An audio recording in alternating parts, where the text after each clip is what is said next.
Heavy rainfall linked to the onset of the March, April, May long rains has caused devastating flash floods across parts of Kenya, claiming 4 lives and displacing 347 households. The Kenya Meteorological Department, MET, has issued advisories warning of continued downpours, with more impacts expected in the coming days. Anthony Muchiri, Emergency Response Director at the Kenya Red Cross, confirmed the fatalities and displacements in an interview on March 5, 2026. Currently, we have reported 4 fatalities in the recent flash floods. According to the MET advisory, more flooding is expected. We are already looking at 347 households being displaced, Muchiri said. Most affected families are in western Kenya, lower parts of the South Rift, and coastal regions. In coastal areas, windstorms accompanying the rains have blown off roofs, worsening the humanitarian situation. These floods have affected hundreds of families, and we continue to monitor the situation closely, Muchiri said.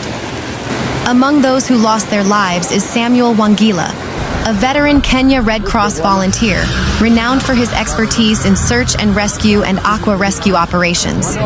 Wangila died on March 3, 2026, while assisting in the search for a missing 14-year-old boy swept away in the Mbagathi River near Nairobi's high-rise area. On the 4th day of the operation, Wangila encountered a submerged live electric wire while clearing debris in shallow floodwaters. He grabbed the wire and was electrocuted instantly. Despite immediate efforts, he could not be resuscitated. Muchiri expressed condolences to Wangila's family and colleagues, noting the emotional toll on those who had recently worked with him. This tragedy highlights the unpredictable hazards posed by floodwaters, including hidden dangers like live wires, Muchiri said. The Kenya Red Cross, in partnership with organizations such as Safaricom, has increased early warning efforts, sending out 17 million SMS alerts advising people to move to higher ground when water levels rise. Search and rescue teams remain on high alert. Muchiri stressed the importance of observing safety protocols. If floodwaters cover a bridge, or if you are unsure it is safe to cross, do not attempt it. It is better to take a longer route than risk your life, he said.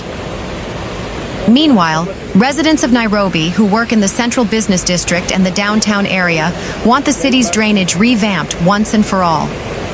The residents were on Wednesday, March 4, 2026, forced to wade through dirty rainwater that had covered large parts of the roads, footpaths, and verandas. The rain lasted only a few minutes, about 30 minutes at around 4 p.m., but left half of the central business district flooded. Office workers had to remove their shoes and wade through the floods, with many unable to access their vehicles. Anthony Mumo, who works in the CBD, was left stranded along Kenyatta Avenue following the brief rains. I was unable to access my car because the parking area adjacent to the road was flooded. This is very embarrassing for a city of this status, said Mumo. Meanwhile, the Kenya Meteorological Department has asked residents of Nairobi and its surroundings to brace themselves for sustained showers and thunderstorms in the coming days. Residents now want Nairobi County leadership to address the perennial drainage and flooding problem in the capital. The Kenya Meteorological Department has issued a fresh advisory warning that heavy rainfall exceeding 20 millimeters within 24 hours will continue across several parts of the country from the evening of March 3rd through March 9th. In heavy rainfall advisory number February 2026, released on Tuesday, the department said the ongoing downpour is expected to intensify and peak between March 4th and March 7th, before gradually reducing in most areas by March 8th. However, the weatherman cautioned that rainfall amounts above 20 millimeters in 24 hours are likely to persist in the Lake Victoria Basin, western Kenya, parts of the Central Highlands, southeastern lowlands, and the coastal region until March 9th. The department warned that the heavy rains could trigger flooding, flash floods, and reduced visibility, particularly in low-lying and flood-prone areas. Floodwaters may appear in places where it has not rained heavily, especially downstream, the advisory noted. Residents in the affected areas have been urged to exercise extreme caution. The department advised the public to avoid driving or walking through moving water, refrain from crossing flooded roads and bridges, and avoid sheltering in open fields during thunderstorms. Meanwhile, roads leading to Amurua Dikir Primary School in Narok County, where the funeral service of the late MP Johanan Gano and 4 others will be held, have been rendered nearly impassable after heavy rains caused flooding in parts of the county. In videos seen by the Star on Friday morning, vehicles were captured moving through large pools of water along the road. The convoy, which included several Prado vehicles, was seen carefully navigating the flooded sections, with water flowing across the road. Some vehicles were also spotted attempting to cross a partially submerged bridge. Dozens of residents gathered along the roadside, watching as the vehicles slowly made their way through the swollen waters. At one point, a man was seen wading through the floodwater as the vehicles passed. The flooding follows days of heavy rainfall reported in several parts of the country, leaving some roads difficult to access. The service will also honor other victims of the tragic crash, including Amos Rodich, Wycliffe Rono, and Nicholas Kosgei. Ngano died in a tragic air crash on February 28th in Nandi County, while traveling back from an event in Endebess. 4 of his aides were also killed in the incident. Several leaders from across the country attended an emotional memorial service, describing Ngano as a dedicated public servant and a vocal defender of the interests of his constituents.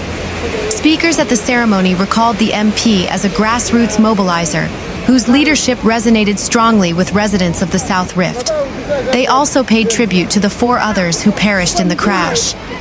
Following the memorial service, the bodies of Ngano and his close aide Wycliffe Rono were taken to their respective homes for an overnight vigil in accordance with Kipsigis cultural traditions, which allow family members and neighbors to pay their final respects before burial.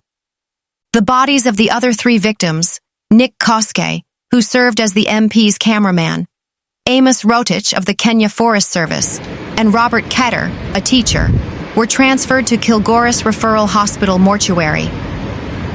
The Pearl of Africa is currently gasping for air. As the first major rains of the March-May season batter the capital, Kampala has once again been transformed into a series of treacherous brown rivers. What was once a seasonal inconvenience has now escalated into a full-blown humanitarian and economic crisis, leaving thousands of commuters stranded, businesses submerged, and the city's infrastructure at a breaking point. The torrential downpour that began in the early hours of Friday morning has paralyzed the Central Business District, CBD. In areas like Clock Tower, Jinja Road, and the Kayambogo stretch, water levels reached waist-high, submerging small vehicles and forcing pedestrians to pay daring youths to carry them across the flooded junctions on their backs. I watched my entire stock of electronics float away in less than 20 minutes, says Moses Katende, a shop owner in downtown Kampala. We pay our taxes, we pay for licenses, but every time it rains, we are left to drown. The trenches are full of plastic, and the water has nowhere to go but into our shops. The Uganda National Meteorological Authority, UNMA, had previously warned of enhanced rainfall this season, but the intensity has caught many off guard.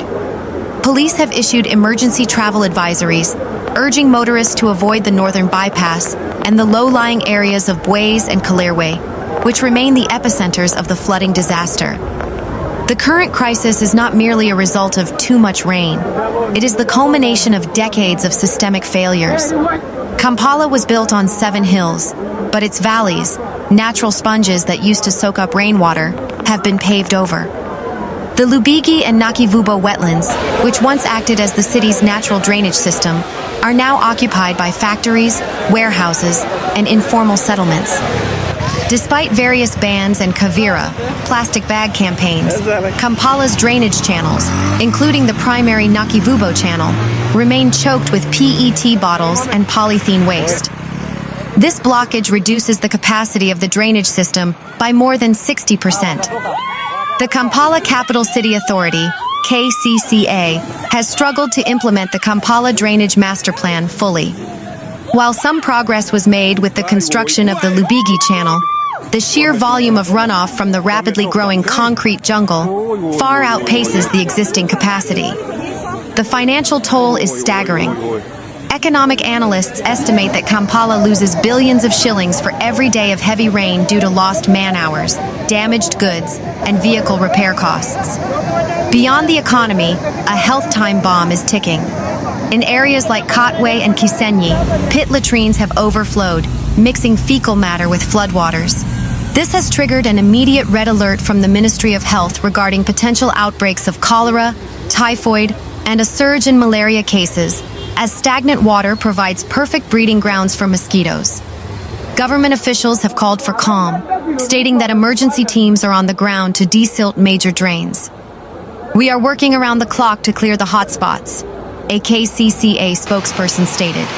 However, we also call upon the public to stop dumping waste in the channels. This is a collective responsibility. The critics argue that emergency desilting is a band-aid solution for a gaping wound. Environmentalists are calling for the immediate eviction of high-profile investors from wetland areas and a radical redesign of the city's green spaces.